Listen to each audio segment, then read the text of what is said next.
música de hoje vai falar sobre um estilo de música brasileiríssimo, que é o baião.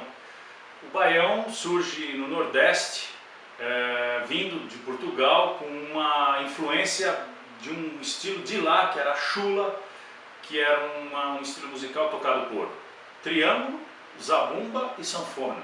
Aí veio para cá e encontrou o lugar perfeito. E aqui veio juntar-se ao que a gente já tinha, que era o lundu. Lundu permeou grande parte das influências europeias musicais que vieram para o Brasil. No chorinho, com a mazurca, com a polca e com a valsa, e também com o baião, se juntando com a chula, que era um estilo estritamente português. E depois, no século XX, já no final dos anos 30, começo dos anos 40, que começou a ter a influência de sambas e de conga, que era um estilo também latino-americano, de Cuba, uma dança de rua, né, folclórica, que também tinha instrumentos de percussão, zabumba, instrumentos de sopro que se tocavam, tal. Era uma festa, na verdade. Então tudo isso se juntou e o baião surgiu desse balaio de influências. E na década de 40 surgiu um cara no Nordeste, em Exu, mais propriamente dito, que era o Luiz Gonzaga. O Luiz Gonzaga, ele foi o grande disseminador, o grande divulgador do baião no país, na verdade. Porque o Luiz Gonzaga, ele foi o primeiro artista brasileiro a fazer turnês nacionais de divulgação de trabalhos. Até então não se fazia isso, ficava-se muito restrito ao eixo Rio-São Paulo. Se fazia sucesso no Rio-São Paulo já estava suficiente. O Luiz Gonzaga não, ele veio de fora, ele veio do Nordeste para depois fazer sucesso no Rio e São Paulo. Então ele viajou o Brasil inteiro mesmo, tocando baião. Entre 1945 e 55, durante 10 anos, o Luiz Gonzaga ele gravou pela RCA Victor, né, e pela EMI Odeon 200 LPs, senhoras e senhores, e vendeu 80 milhões de cópias. Ele foi o artista que mais vendeu disco durante essa época, e talvez um que mais vendeu na história, porque depois continuou vendendo. Ele vendeu 80 milhões de cópias em 10 anos. E essas turnês, essas excursões que ele fazia, ele ia compondo juntamente com o Humberto Teixeira, que era o parceiro dele durante praticamente a vida inteira dele. Eles compuseram muita coisa juntos. A grande obra, o que a gente pode dizer que seja o hino da música do Nordeste brasileiro, em 1947 eles compõem Asa Branca, que é essa aqui.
Humberto Teixeira foi advogado, elegeu-se deputado federal pelo Rio de Janeiro em 1954, era político, compositor, foi considerado um dos maiores compositores brasileiros.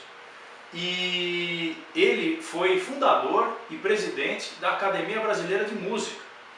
Então, assim, era uma pessoa extremamente influente musicalmente e na própria vida social do país. Era parceiro de Luiz Gonzaga, ele descobriu Luiz Gonzaga, ele que lançou Luiz Gonzaga, né? E aí os dois, em 1950, lançam uma outra música também famosíssima chamada Baião. E um ano depois, o Luiz Gonzaga, ineditamente, no país, assina um contrato com uma empresa que era o Colírio Moura Brasil, para fazer uma turnê nacional, que é essa turnê que ninguém fazia. Ele foi fazer uma turnê nacional que durou 2 anos, lançando as músicas que eles tinham composto. Quer dizer, ele foi fazer uma turnê de divulgação do Baião através de uma empresa que bancou, Colírio Moro Brasil, isso em 1951, durou 2 anos essa turnê, e ele tocou Asa Branca, as músicas dele e essa música que ele tinha composto, que era o Baião.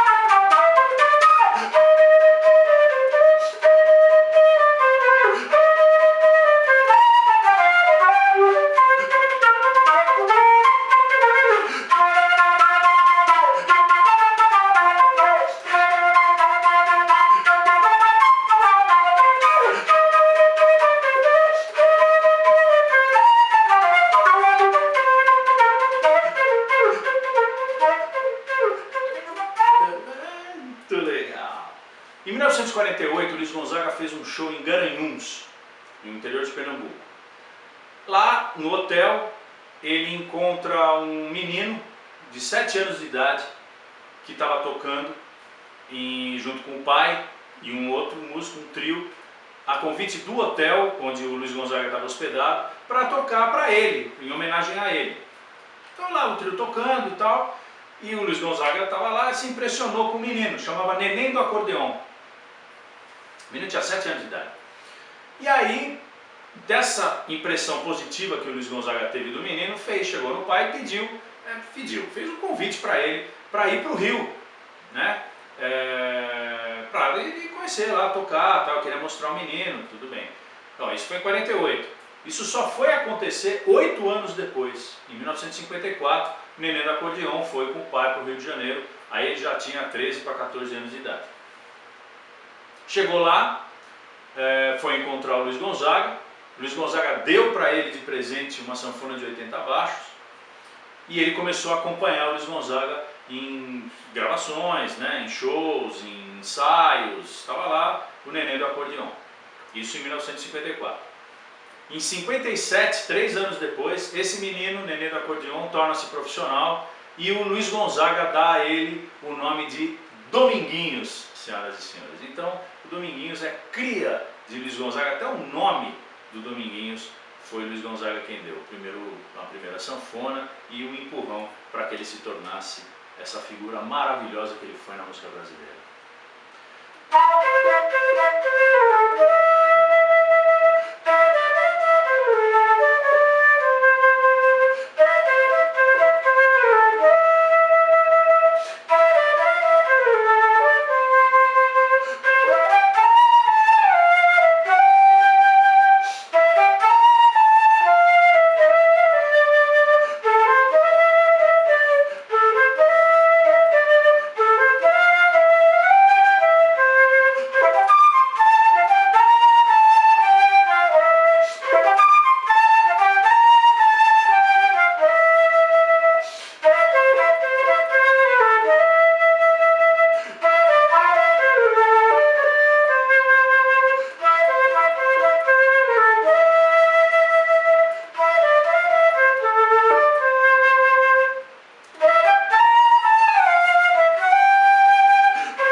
Grande Dominguinhos. Tive o privilégio de tocar com ele contrabaixo durante 1 ano, fazendo uma turnê pelo Nordeste também. Foi uma pessoa muito querida. Um outro estilo nordestino muito difundido no Brasil também por Luiz Gonzaga foi o forró, que tem algumas histórias interessantes sobre como surgiu o forró. A primeira, que em Parnamirim, no Rio Grande do Norte, uma base militar na Segunda Guerra Mundial, os Estados Unidos montaram uma base de apoio em Parnamirim, no Rio Grande do Norte. E lá eles faziam festas abertas a quem quisesse ir. Eram as tais das festas forró, que acabou virando forró. Eu não tenho muita certeza sobre isso, aliás, ninguém tem.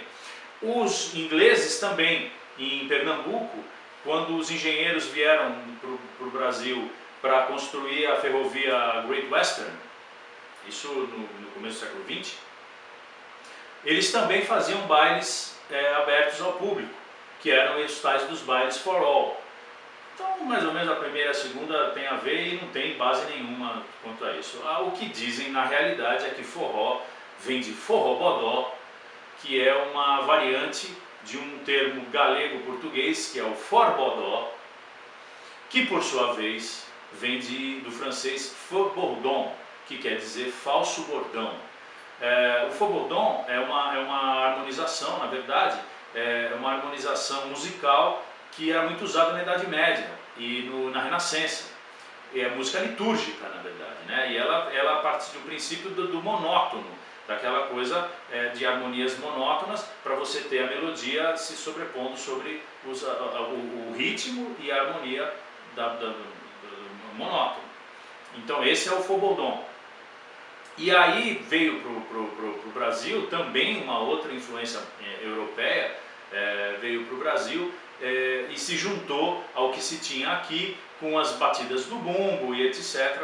E se coloca o forró já, mas aí já vem de antes, porque a própria Chiquinha Gonzaga já tinha feito trilhas de peças de teatro que tinham o forró, né? Isso no começo do século XX. Então você vê que as histórias dos Estados Unidos e da Inglaterra não tem tanto sentido do forró e tal. Luiz Gonzaga foi o cara, né, que divulgou o forró, mas teve um outro, Severino Dias de Oliveira, mais conhecido como Sivuca, que também foi, ele era um instrumentista excepcional, internacional, né, carreira internacional, ele foi renomadíssimo e ele tinha muita coisa assim, porque o forró tem muitos estilos, né, tem vários forrós, né, e o forró dele era o forró pé de serra, na verdade, que é essa música.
Outro grande ícone da música nordestina, um dos grandes divulgadores da música nordestina no Brasil também foi José Gomes Filho, vulgo Jackson do Pandeiro.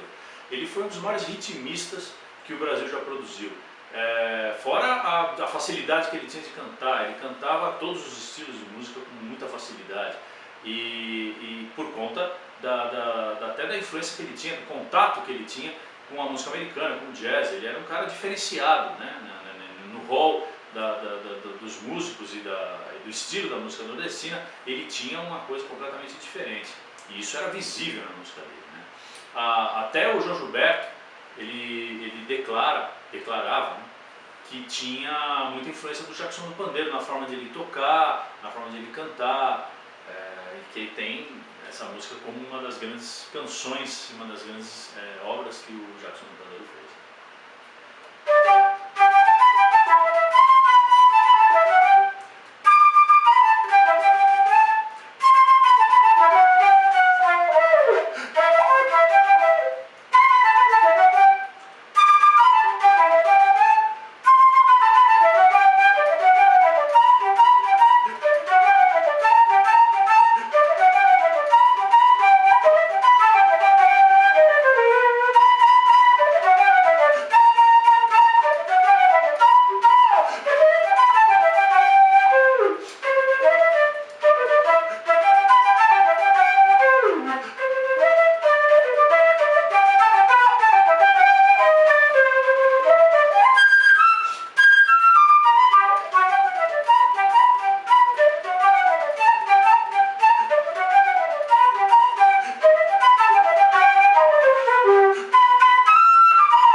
Só como registro histórico, o José Gomes Filho, na sua infância, na década de 30, ele se auto-intitulava Jack.